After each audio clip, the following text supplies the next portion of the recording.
Prime Minister. Oh God, no, that's a good start, isn't it? It's the 10th, I think. Oh, no. It's the 9th. Oh, the 9th. Tuesday 9th of February. Yeah. And I'm doing what your doctor did when he went in. Right. He asked you the date.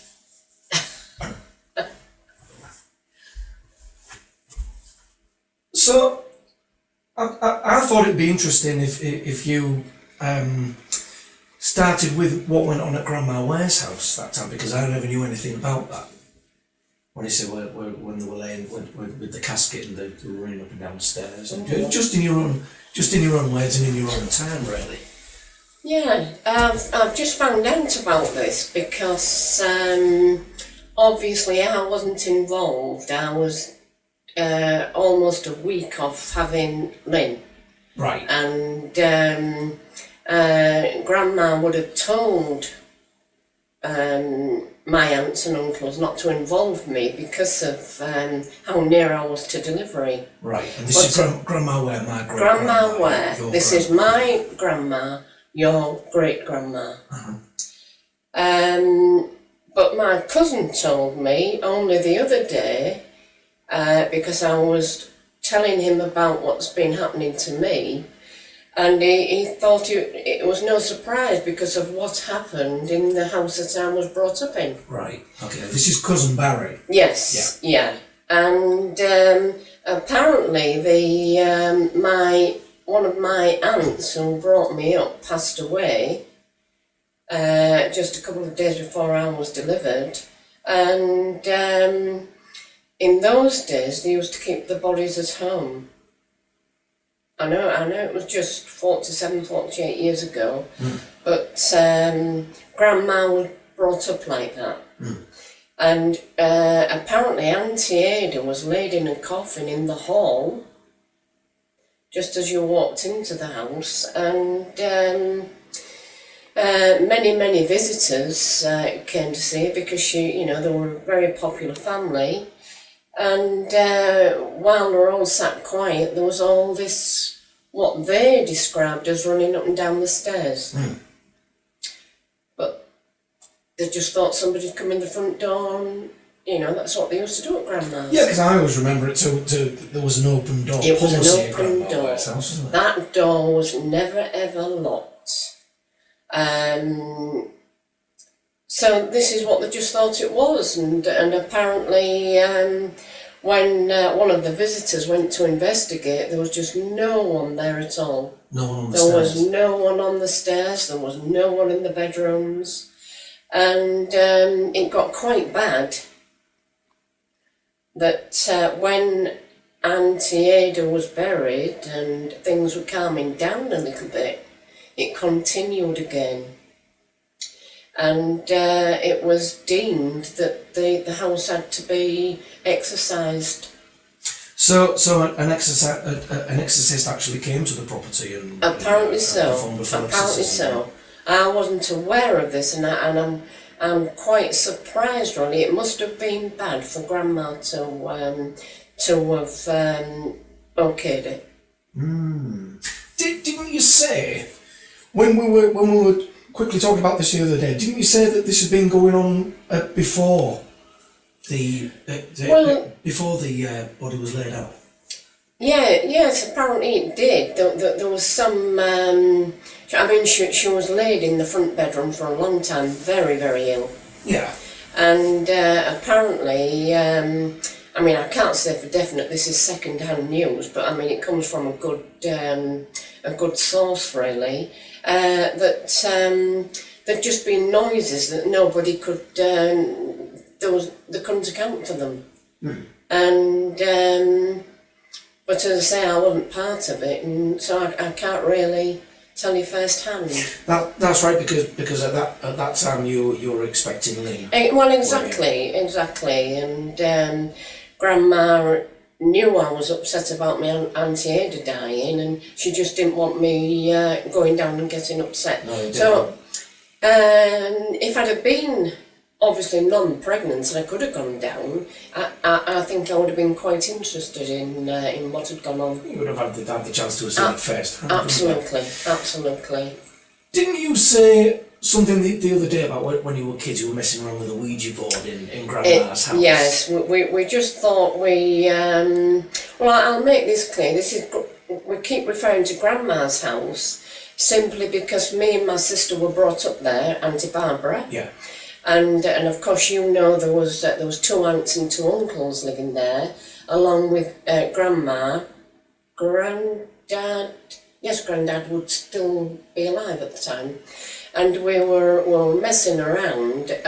We brought a couple of friends in, and we thought we would just have a dabble. We'd heard about this Ouija board, really didn't know much about it. We'd made it up ourselves, cutting pieces of paper, letters out and numbers out, and we were doing it with a glass, with our fingers on the glass, and at the time there was a very popular film called Gone with the Wind, and there was queues outside the picture houses wanting to see this film, and for some reason, now I don't know how it came about, but that came out with the glass. The glass took us to the spelling of Gone with the Wind. And with that, an old picture. I can't remember the picture, but because I do remember the ones that were in the hall. But it fell down. The nylon, or I don't suppose it was nylon then. I suppose it was just like a bit of thin rope, really, that was keeping this picture up, and it snapped and it fell on the piano. And this was while you were doing the messing around with this Ouija board? Yeah. And the back door flew wide open, and then of course we got into trouble. We ran away, and then of course we got into trouble for doing that, because Grandma always said it won't do you any good whatsoever. And that was that. That's all I can remember about that. How strange. Yeah, very weird. Talk a bit more about that experience you had, where you said, where I suggested the other day that they may have been your spirit guides, and Oh, that was many years ago. It was when the bedroom was the other way around. Right. Would we've been in the 80s by this time? It would have been in the 80s, the early 80s, I would think. And now, this experience was an experience I never ever did know whether I was sort of semi-dreaming or I was awake. I don't know, because I've never really had anything like that happen to me before. But how we had the bedroom, it made it, the side I was in the bed, there wasn't much room between the end of the bed and the window. There was just a tiny little cabinet there. And as I said, I don't know whether I was awake or what, but all of a sudden I felt this hand very gently, like massaging, I can't even remember which arm it was, but massaging my arm, and whether I woke up or not, I don't know, but I saw these 2 Asian ladies. One was an older person, and I always think of them as mother and daughter. And the mother was the nearest, and the daughter was sort of leaning over the mother. And they had the full Indian dress on, and I don't know what had happened, but they were very soothing. They were soothing my arm and saying everything's going to be all right, and don't worry anymore about this, and we'll be here. And that's what I remember about that, was I just thought it was so odd. In the space that we had, they were utilising that small space. Didn't you also say that you got the sense of a name when you were... It was an Indian name. Right. and it wasn't their name. It was it sillied me really because this was never documented because I've often thought these things were just natural, but when you speak to other people, they've never experienced anything like this. No, because I've no. always thought that if you were brought up in a household like I was, very, very loving, very safe, You're close and family oriented. very, very close, and whenever I fell out with friends, it never bothered me at all because I always thought, well, I've got Grandma and Auntie Ada at home, Yes, yeah. and of course my uncles as well that always used to look after us. And so I've always thought because you come from a stable, loving home like that, that when these people do pass over, they don't go completely. And I've always called it, I don't think I've ever mentioned this to you, but I've always called it a silver umbilicus cord. Right. And not only for my birth mother, but for the people that looked after me. And I always believe that when you've loved and you've been loved like that, there's always still that connection, that caring, that looking after you and guiding you. So these things really, I thought, well, come back in another guise. It's funny you mention that and have the sense of that because that's not the first time that's been mentioned in spiritual circles. They often talk about a silver umbilical. What do you call it? Umbilical. Well, it's I call it an umbilicus, but it's an umbilical cord. Yes. Yes. Yes. And it is supposed to be a silver. Well, that's how I've always umbilical cord, thought of people that have passed on, and not just pertaining to family, to people who you become close to. You know, there's always that couple of friends that have been there for you and one thing and another. And so, really, Tony, in my mind, it's these people that are coming back and they're still sort of looking out for you, but they're coming back in a different guise. Now, I don't reckon to understand this phenomena, but in my mind, it's just what they do, and it's just what they've been doing with me. It just seems common sense to you. It just seems reading so. about it all. Nothing of these things, you know. And of course, I know what you're going to go on to with this latest happening. It's just not a surprise. It's quite a nice, safe feeling. And you've always had these things occurring, Always. haven't you? Always. In one way or another. Absolutely. What about the time that you said you were talking to Nana? That's my dad's mum. Well, you know, I was very, very close to Nana. Not initially, but we became really, really good friends. Because I think in those early days, you said you got the sense she didn't like you that much. Well, I don't think she did. I think she thought Dad, really, because I came off an estate, I think she thought Dad could have done better. Yeah. Really, but me and Dad loved one another, and I think after about 6 months she realised that I wasn't going to go away. But we became very good friends. I thought the world of her, and she used to treat me like a daughter. In fact, if you ask Dad now, he will always say that I know more about their family than he does. And, I know that for a fact. Yes, yeah. But for this, going back to that experience, I thought it was, I've heard them talk about out-of-body experiences. And she would have been dead about 20 years, I think, Nana. Okay.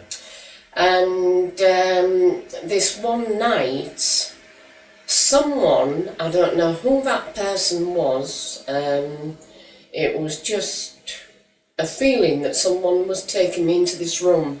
And I remember feeling the wall, and it was as if it was going to be a full circular wall, but then of course this door appeared, and I thought, oh, I just know who's going to be sitting inside of this doorway.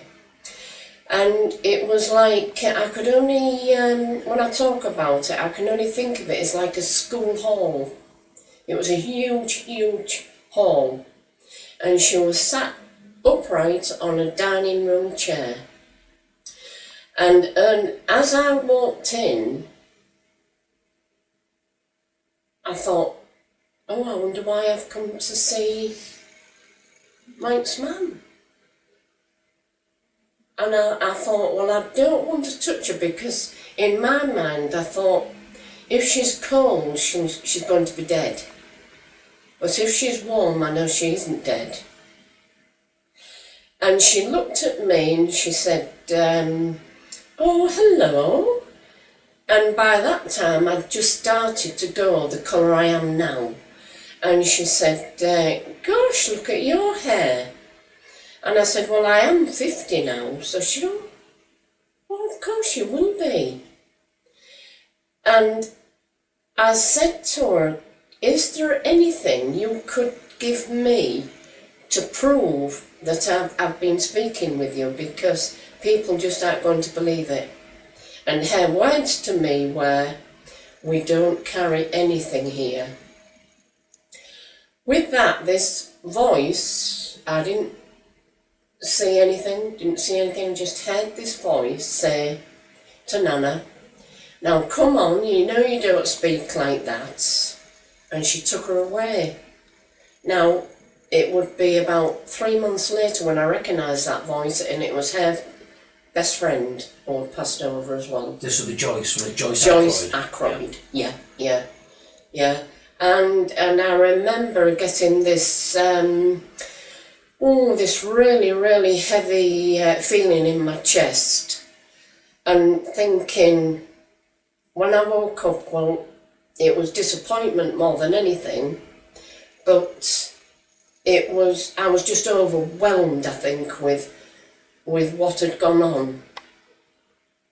And then when I told Dad, and then of course I phoned Uncle Bob in Norwich, who, as you know, run that spiritualist church. Yeah. And he was just amazed, but very, very pleased that had happened. Wow. Yeah. Let's roll on a few years, and let's start talking about more recent events. Now, the first event, we tried to pin a date on this, haven't we? But we haven't come to any definite conclusion. We kind of got the sense that it was in being around the December time before Christmas. Well, I think before that, I told you I was getting these sort of voices. Yes. And it was just out of the blue, and I was, as you know, I'm out early on a Monday and a Tuesday morning to go to class.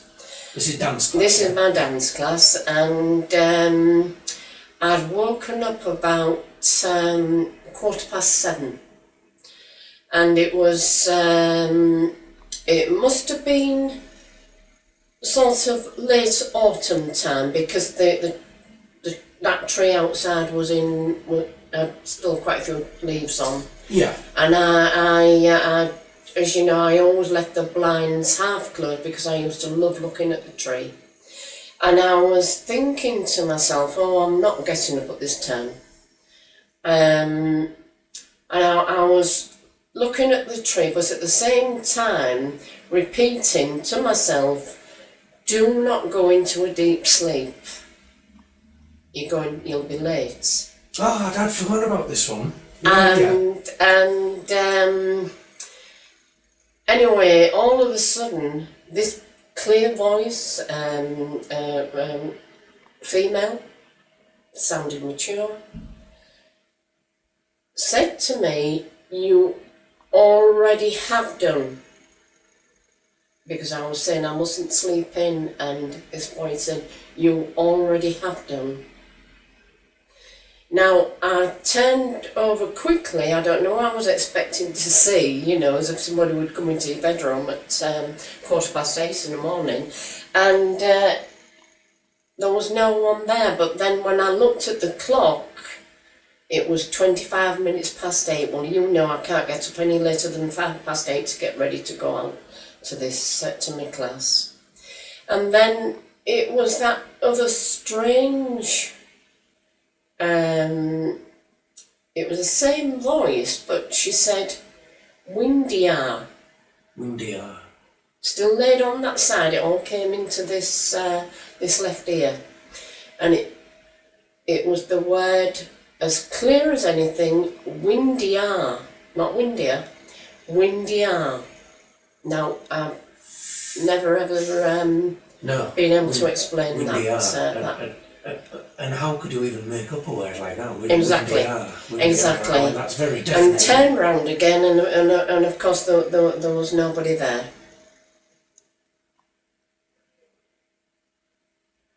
So I don't know. That was the sort of there's been like a quite a long rest period before all these things that was going on. It went very, very quiet, and now it seems as if for some reason, I don't know, it started again. Right. And as I say, it started with us not together. It was the week after. Well, tell us about your little visitor. Well, this was strange. This is connected to the tree again. So it would have been back of autumn time. Right. I get the sense it was round about the time that we went up to Beverley for that steampunk thing. That was on the 12th of December. Yeah. I get the feeling it would have been coming about into the back end of autumn. Yeah, I mean around about the 12th of December, That's right. 2015. That's right. And I was laying in bed again, looking at this tree. Ah, you're always in bed, aren't you?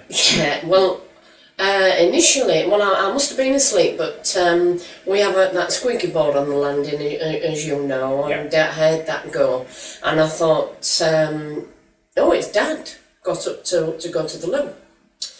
And now I was just laid dozing, really, or just thinking, well, I don't know whether I can get back to sleep or not. And then I was looking at that tree again, and I thought, I wonder what time it is. Now, the last time I must have set the alarm was for 25 minutes past 7, but now it just clicks. When it goes by the 25 minutes past, it clicks. Right. So as I was thinking, I wonder what time it is, I was turning over to look at the clock, and as I got halfway over, it clicked. And I thought, oh, I know what time it is, it's 25 minutes past 7. And as I turned round to look at the clock just to check, then this little girl appeared. Well, first you saw the fingers come round the side of the door. Yes, and then I wasn't startled, I wasn't frightened or anything. And when I could see her at the view of a full figure, and I was looking at her little face and thinking to myself, well, I don't know you, my love. Why are you here? Whose little girl is this in my bedroom at this time of the morning? Exactly. And she was that solid. And she was. In fact, out of all the experiences I've had, this little thing has been the most tangible. And I was looking at her hair, I could describe her hair, I was looking at her features, and I thought, well, they don't go with our family at all. And now she had a little tight polo neck on, and a little pair of dark blue trousers, and she would be about 8. and she looked to me as if she was either just retracting her tongue back or she was getting ready to pull it out and she was looking at me, eye to eye contact. And then all of a sudden she disappeared. And as I've said to you, Tony, if I'd have been a medium stood on a stage, I would have, when I was describing this little girl, I would have described her as mischievous. Because of this tongue and the way she was just looking at me. That was almost as if she couldn't make a mind up if she wanted to pull her tongue out at you. Or she started to and then thought, oh no, she's looking at me now, I better not. Right. Yeah. But she looked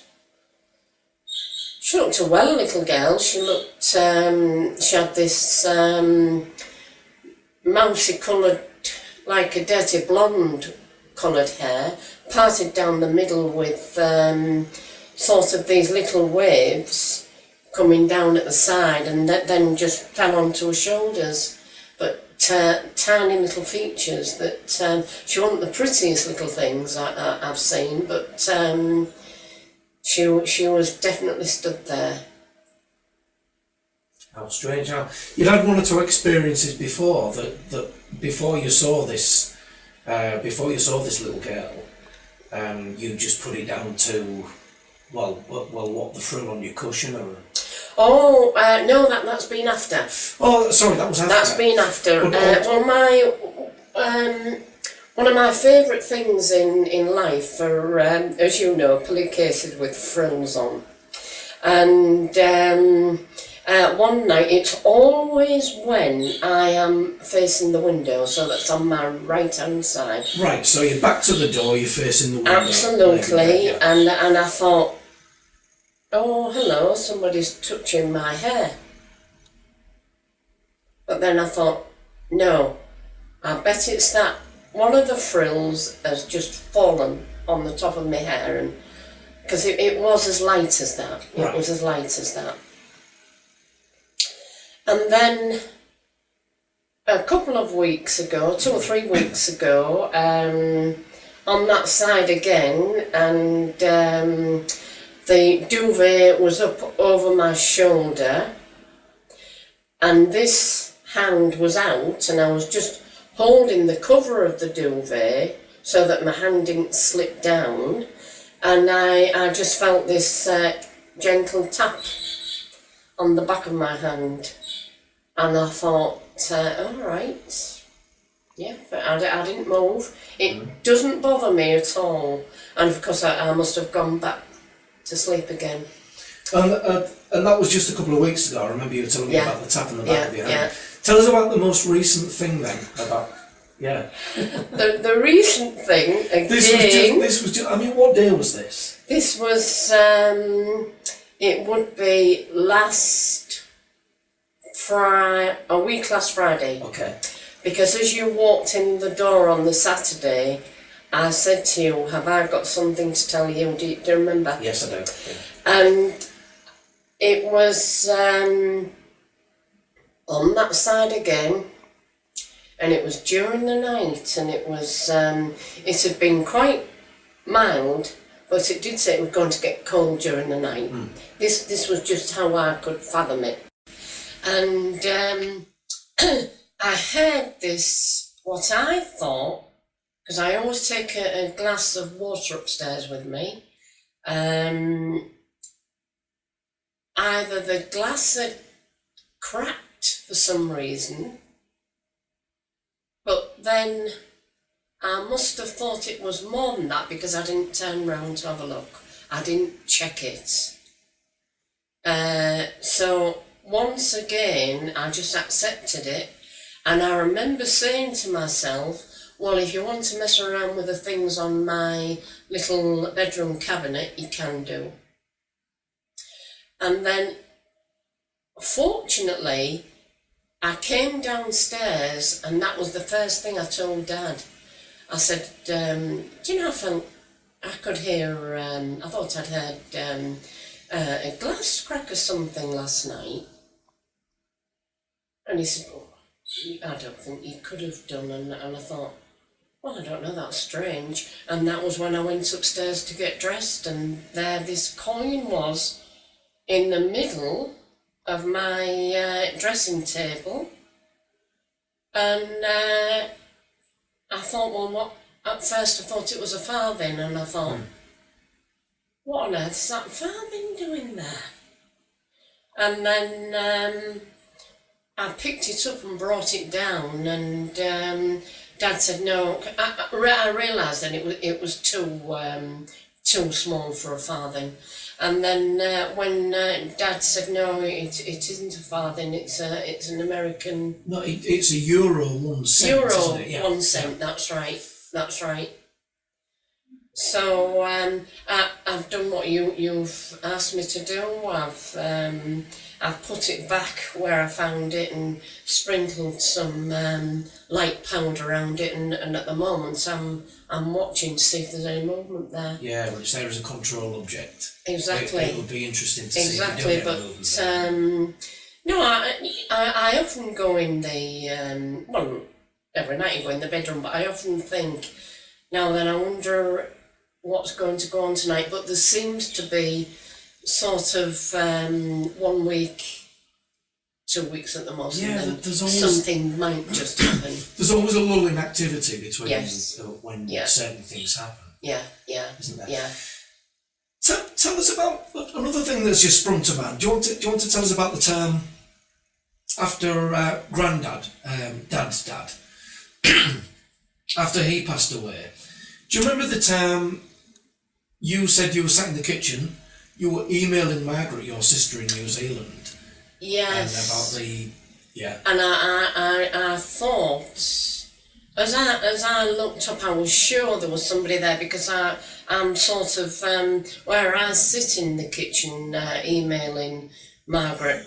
I'm facing the door in the dining room. That's right, you're facing the dining room through the arch, Absolutely, looking straight into the dining room over the top absolutely. of the laptop. Yeah. And I felt sure that that somebody just looked at me from that doorway. Didn't you get the sense that somebody had leant out to look? Absolutely. But you didn't look up because you thought No. it was Dad messing around. Yeah, yeah. I did. I thought it was Dad looking to see perhaps if I'd finished with the computer or not, and I was thinking that it was Dad, but then I know Dad was nowhere near the door, and I thought Wasn't he in the garage? he was in the garage. Okay, Yeah, came out he from was in the garage. garage. Now, the day later, Dad was sat in the very same place, looking at old motorbikes or cars on eBay or something. Yeah, And that was from the other direction, from the. absolutely, absolutely. But the interesting and funny thing I found about this is that you didn't want to tell each other because you didn't want to spook each other out. I know. And then it was just by chance, and I told Dad. He said, "You're joking." He said, "I've had that experience in the kitchen," and but you see, to me, that was something normal. It wouldn't. Perhaps Dad would find it abnormal because he's never had anything happen like I have, and I just remember thinking, well, it was Dad initially, and then when it said it couldn't have been him, didn't think any more of it. I thought, oh, here we go again.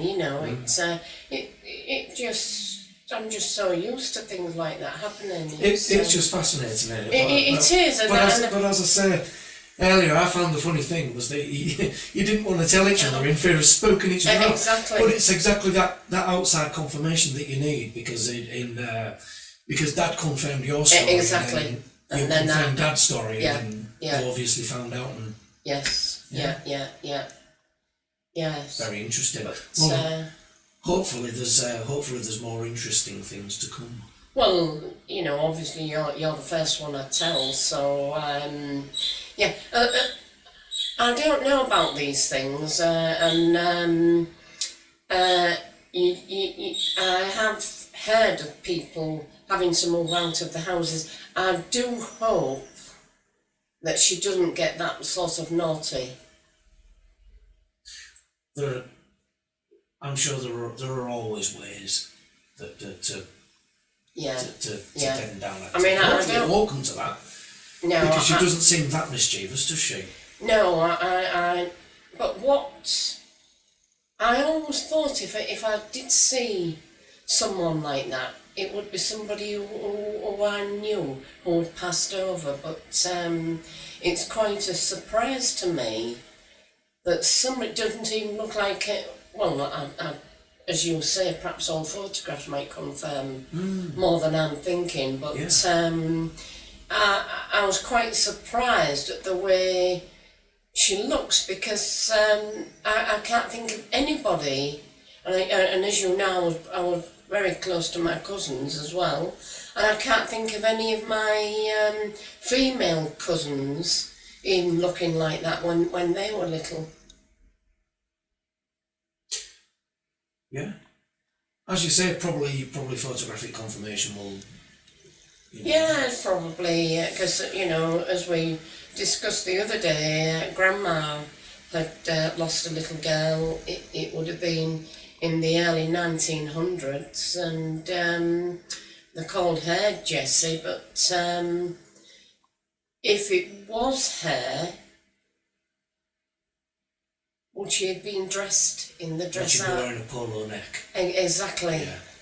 You would have seen her in a little pinafore, wouldn't you? And so I don't know. It's she's found a way in here for some reason, and I'm hoping that I feel the same way about her as I have done about all the other experiences I've had.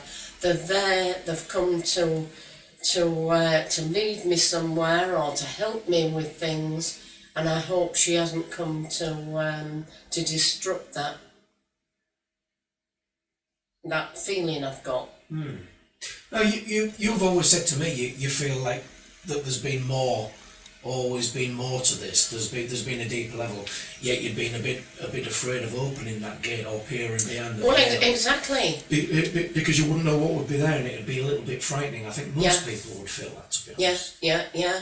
But as I've chatted to you before about about 50 years ago, it was quite a popular thing to go and seek out these fortune tellers.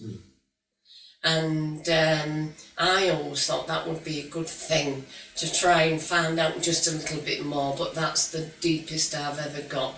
But then I've told you about the experience I had with a certain Mrs. Hudson, who was very well known in Hull in the 50s. Yeah, who ran her own spiritualist church, yeah. Down, I want to call it Sainer Street. It just dips off Annaby Road just At before the top of Boulevard? No. It's just before, coming from the city centre, on the left. It's before you start coming up the flyover. The overpass, yeah. Yes, yeah. And it's just down there. It's about the second building down there. And I try to look when I'm on the bus to see if it's still there, and it does look as if it is, because I remember the ceiling used to go into which none of the buildings down there do that. So I have a feeling that it is still there, and it was built for a spiritualist church, and it remained that. I don't think it was used for anything else. And she was the president, sort of thing, and she was very matronly looking, a very rotund sort of lady, and as soon as I started going there along with my two sisters. Because we'd heard how accurate she was, I just seemed to have this affinity with her, and I've told you about the time that she asked me to stay back, and she said, would I join this circle at the back? And I mean, really, when you used to go, you couldn't go step onto that stage whatsoever. That was her area, and we would spoil the spirits if we stood on there, but I was allowed to go to the back of that stage, and that was when she sat at, there was about 5 of us, she sat us at that table, and that was when she was, I mean, this is how close I was to Nana.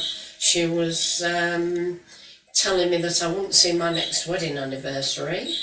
There was, I was in this triangle, there was this other man there, and the more I was shaking my head and saying no, she was thumping on the table and saying, you do know, but you're not telling anybody. And I was relating this story to Nana one day, and that's when she said, that's me. Mm-hmm. And the thumping on the table, she said that somebody who thumps on the table was Grandad.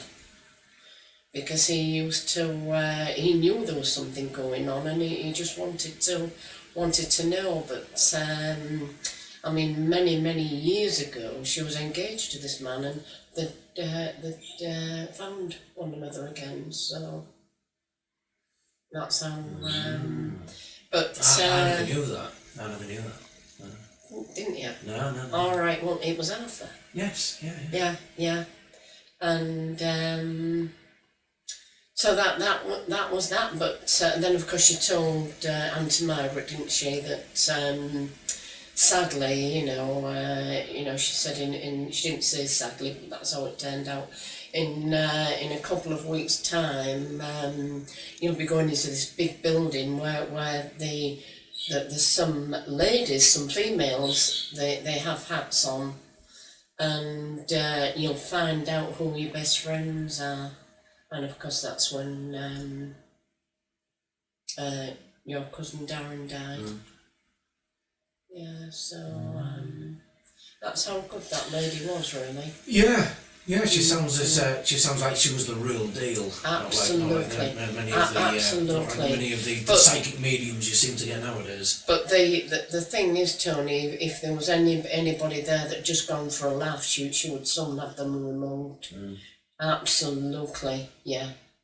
So you felt quite privileged if you were still remaining at the end of the session. Wow. Yeah, fantastic. George, do you want to wrap it up there? Yeah, great. I've enjoyed that, and I hope your friends take something away from that.